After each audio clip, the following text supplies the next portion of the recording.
வணக்கம். நிகழ்ச்சி மூலமாக உங்களை சந்திப்பதில் பெரும் மகிழ்ச்சி அடைகிறேன். வாழ்க்கையில் வெற்றி பயன் நோக்கி பயணம் செய்து கொண்டிருக்கிறீர்கள்.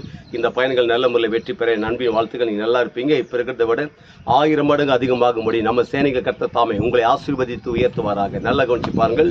இந்த உலகத்தில் முதல் மனிதனாக இருக்க ஆதாமுடைய நிமித்தம் சாபத்திலும் பாவத்தில் இருந்த நம்மளை ஆண்டவர் இயேசு கிறிஸ்துவின் இரத்தத்தினாலே இன்னைக்கு விடுதலையாக்கப்பட்டு பிதாவாகிய தேவனுக்கு முன்பாக நம்மை ராஜாக்களும் ஆசாரமாக நிற்க வைத்திருக்கிறார். அப்படி இருக்கும்போது நீங்கள் செய்கிற எல்லா காரியத்திலுமே விடுதலை உண்டாகும், ஜெயம் உண்டாகும்.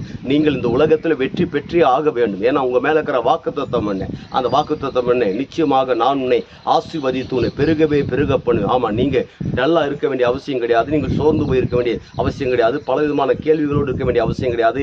எல்லா கேள்விகளுக்கும் பதிலாக இயேசு கிறிஸ்து கல்வாரி சிலுவையிலே உங்களுக்கு எனக்காக செய்து முடிச்சிட்டு ஆண்டவர் எல்லாவற்றையும் கொண்டு வந்து நம்ம கரத்தில் கொடுத்திருக்கிறார். நாம் விசுவாசத்தில் அதை எடுத்துக்கொண்டு புரட்சிகரமாக இந்த உலகத்தில் நீங்கள் வெற்றி பெறும்படியாக தேவன் விரும்புகிறார். அதனால யோசிக்கிறதை விட்டுட்டு அவைகள் இப்படி இருக்குது, இது இப்படி இருக்குது, எல்லாம் தோல்வியாக முடிஞ்சு போச்சு, நான் எப்படி வெற்றி பெற முடியும், நான் இதில் லாக்காக இருக்கிறேன், விடுதலை பெற முடியுமா? ஏற்கனவே கல்வாரி சிலுவையினால் நீங்கள் விடுதலை ஆயிட்டீங்க.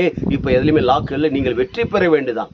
ஆனால் இதை குறித்து நீங்கள் விசுவாசிக்கும் போது, இதை குறித்து நம்பும் பொழுது நீங்கள் செய்கின்ற எல்லா காரியத்திலும் உங்களுக்கு ஜெயம் உண்டாகும். அப்படி ஜெயம் உண்டாகும் என்ன நடக்குது? ஒட்டுமொத்த உலக நாடுகளுக்கு நாம் ஆண்டவர் இயேசு கிறிஸ்து உங்களை கடன் கொடுக்கும்படியாக வைக்கிறார். நீங்கள் வற்றாத நீரூற்றை போல் இருப்பாய் என்று சொல்லி உங்களிருந்து விடைபெறுகிறேன்.